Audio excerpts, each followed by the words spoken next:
So, a lot of people want change, though most won't do anything about it. They complain, yet just cannot seem to act. What would you say to those people? I think, freedom isn't free. And I know in the moment, it seems like it's the easier path. It's the path of least resistance to not do anything.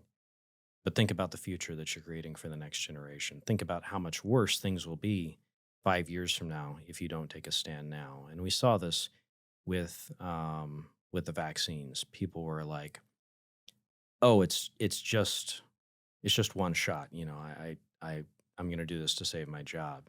And then, um, well, let's go back even further. They're like, "Oh, well, um, it's just a mask. Even though I don't, it violates my conscience to do this. I'm going to do it to save my job."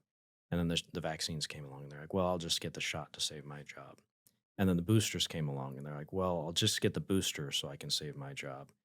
And you keep giving up more and more and more of what you believe and more of yourself until at some point there's nothing left. The same thing with the lockdowns. At first they were like, well, you can go out, but you need to do social distancing or whatever. And then they were like, well, now we're going to close some businesses and leave other businesses open.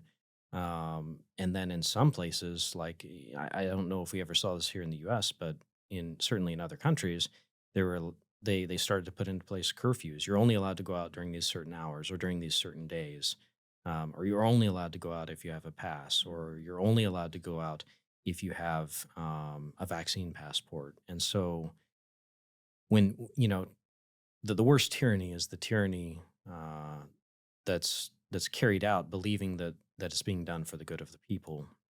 And it's always born, I think, out of good intentions, but those good intentions can go completely off track very quickly. Yeah, that's right. So, late in 2023, the Supreme Court ruled to vacate the injunction that Feds for Freedom had secured in their lawsuit. And the argument was that the mandate was no longer in place. And so you don't need an injunction anymore. They did not hear the case, but the Feds for Freedom versus Biden lawsuit was made moot. What are the repercussions of this decision?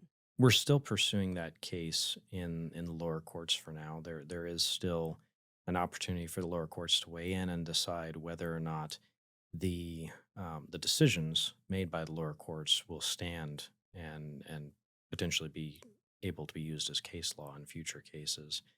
Um, but I think the real takeaway here is that the government is not letting up. They're not going to stop. And we saw the Department of Justice fight this case tooth and nail all the way to the end because they wanted to preserve the power, or the perceived power to be able to do the same thing in the future. And do you think they will? I think they will. Maybe not specific um, to COVID, but certainly, when you look at other issues, there there are so many issues that we're fighting in the federal government right now when it comes to infringement of our constitutional rights. As an organization, we're continuing to fight, and the what happened with the mandates was just a symptom of the underlying broken system. It was an unaccountable bureaucracy that's completely out of control, unresponsive to congressional inquiries, um, and all of the systems that were in place to make sure that freedoms weren't violated failed. And our goal as an organization is to take on some of these issues and to say no. There are still things, there are still freedoms that are worth fighting for and standing up for. And that's the beauty of our organization, is that we have members all across the government, uh, in every corner of federal service, employees, contractors, and I don't know that there's ever been an organization like that. And we're in a very unique position to be able to see what's happening across the whole of government and tackle those issues, not only on an agency by agency basis, but also on sort of a government wide basis, Yeah, and, all from and the inside all out. from the inside out.